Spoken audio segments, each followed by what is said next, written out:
Today's video is brought to us by Sonoran Desert Institute. If you're like most gun owners who like to repair and upgrade your own firearms, well, why not take that passion and turn it into a career?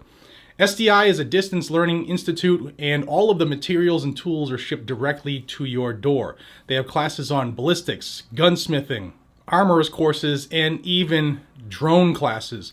You can get your certificate or your degree and take that step now. Check out the link down below and in the pinned comment, sdi.edu.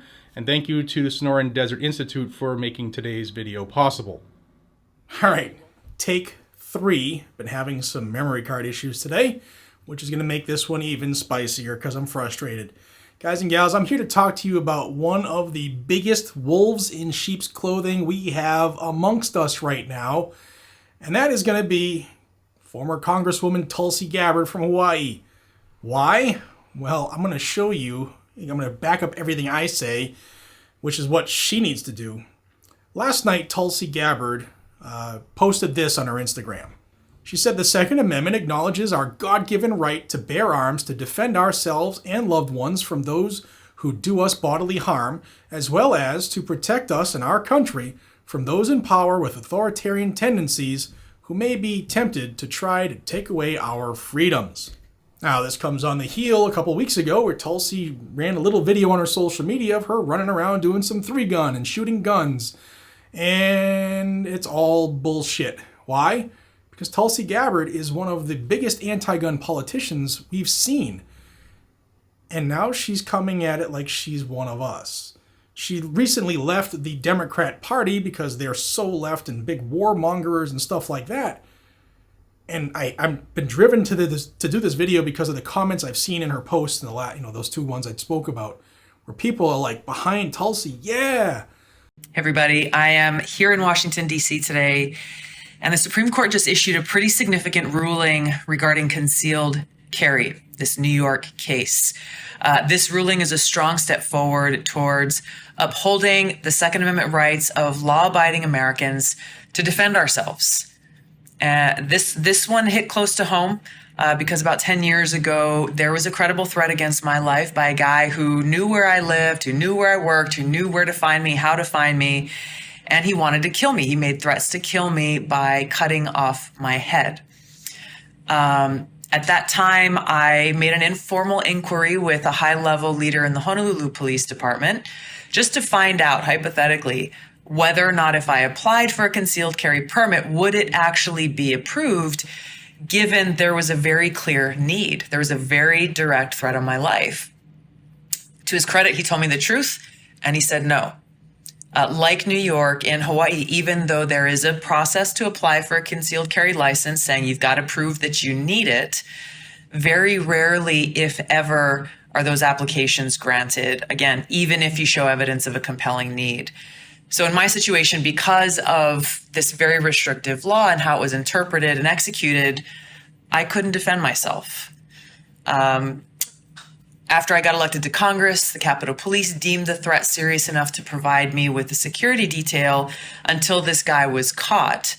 When he was apprehended, he was charged with terroristic threatening, and he ended up serving time in a federal prison. But the reality is that if I were not in Congress, if I didn't have that quote unquote luxury of the Capitol Police to protect me, I would not have been able to defend myself because of Hawaii's restrictive laws, and who knows what might have happened. These kinds of restrictive laws are put in place by politicians who don't like or don't respect the Second Amendment. And so the way they work around it is to enact highly restrictive gun laws that basically on a practical level end up taking away our rights altogether.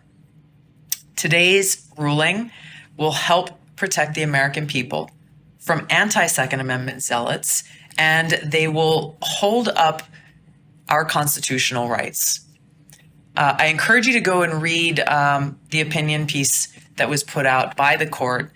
Clarence Thomas penned it for the majority opinion because it really gets to the core issue of this ruling and really what this is all about. The constitutional right to bear arms in public for self-defense is not a second-class right subject to an entirely different body of rules than the other Bill of Rights guarantees. The exercise of other constitutional rights does not require individuals to demonstrate to government officers some special need. The Second Amendment right to carry arms in public for self-defense is no different. No. Do your homework. I'm going to give you 3 bills which proves Tulsi Gabbard is not pro-gun. And I'm going to give you more information, like from her own website when she was running for president. Tulsi Gabbard is not someone who is for guns, for Second Amendment rights, period. Again, I'm going to give you 3 bills that prove it. And now, Tulsi Gabbard, if this makes it to you, and I hope it does, I am willing to say, yeah, maybe you have seen the light of day. Maybe God himself has come down and said, Tulsi, you've been wrong. But actions speak louder than words. And an Instagram post or 2 is not going to make you pro Second Amendment. Your actions need to be renounced, and you need to do something to prove to us that you're not another wolf in sheep's clothing looking for your next election.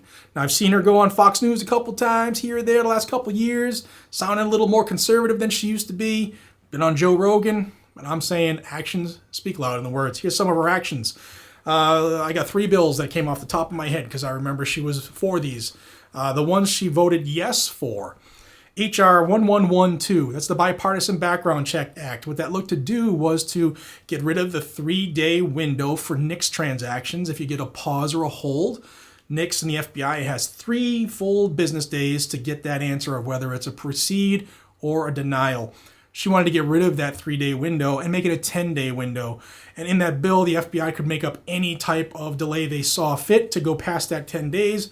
It was up to you to petition for a second 10-day window, and they could just keep delaying this purchase process. It was backdoor gun control. She wanted that.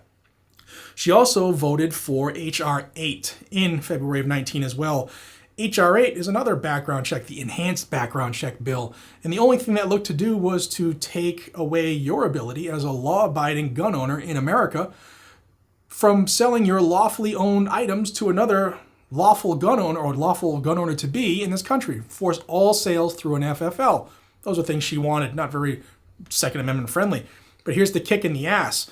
H.R. 38, concealed carry reciprocity. Well, she voted no. Don't want that. We don't want our rights to cross these imaginary lines that are stopping you from being a full-blown citizen in other states. Why would we want that? I wonder where she's shooting her 3-gun competitions. I wonder if she's okay with her Second Amendment being able to go across state lines so she can play with her guns and run around. Or how about this, right from Tulsi Gabbard's own website when she was running for president? And I will quote, Tulsi has a consistent record of advocating for sensible gun control. She has long called for reinstating a federal ban on military-style assault weapons and high-capacity clips. It's a magazine, requiring comprehensive pre-purchase background checks, closing the gun show loophole, which doesn't even exist, and making sure that terrorists are not allowed to buy guns. Tulsi is focusing on building bipartisan solutions that can actually be passed into law rather than using the issue as a partisan political football.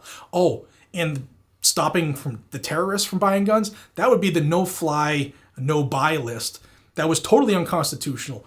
Anyone could get put on this list. You're not told you're on the list until you actually go to try to fly, and they said, sorry, can't fly, you're on this magical list. Oh, by the way, we just removed your Second Amendment rights because of that.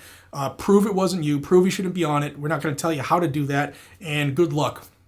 That's someone pro-gun? Not in my world. Or, you know what? Let's put it in her own words. This is a clip, and I'll put the link down below. This was an interview she gave while she was running for president. They asked her, please explain the policies, if any, you support to address gun violence in America. The first paragraph is everything she had. It's almost like a direct quote from her website. And then she said, as president, I would work with Congress to pass common sense gun safety legislation. The stakes are too high to allow politics to get in the way of taking bipartisan action on this.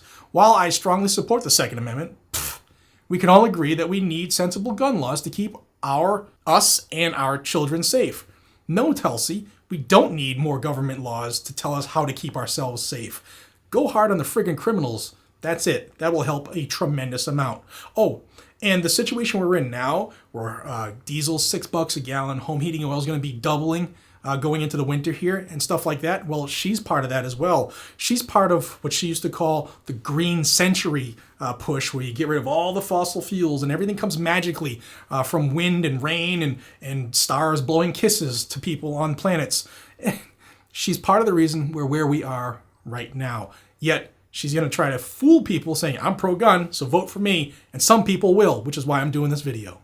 So again, Ms. Tulsi Gabbard, if you in fact have changed your ways, prove it. Don't talk about it. Prove it.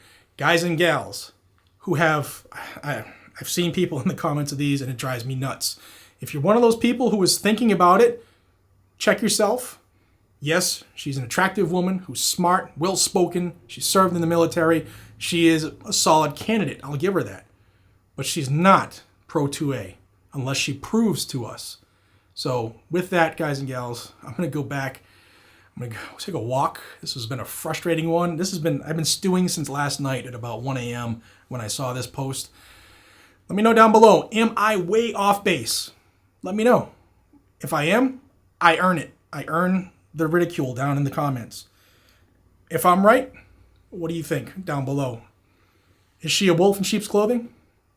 For years, when she was in the Capitol building, she was looking for ways to violate our Constitution. And now she wants to say she's one of us.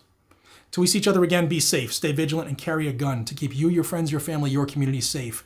That's what it's for. Doesn't matter what color clothes you wear, what neighborhood you come from, doesn't matter who you pray to, it doesn't matter what Tulsi Gabbard thinks, doesn't matter what anyone thinks. That's what it's for. It's our right, and we don't get it from government.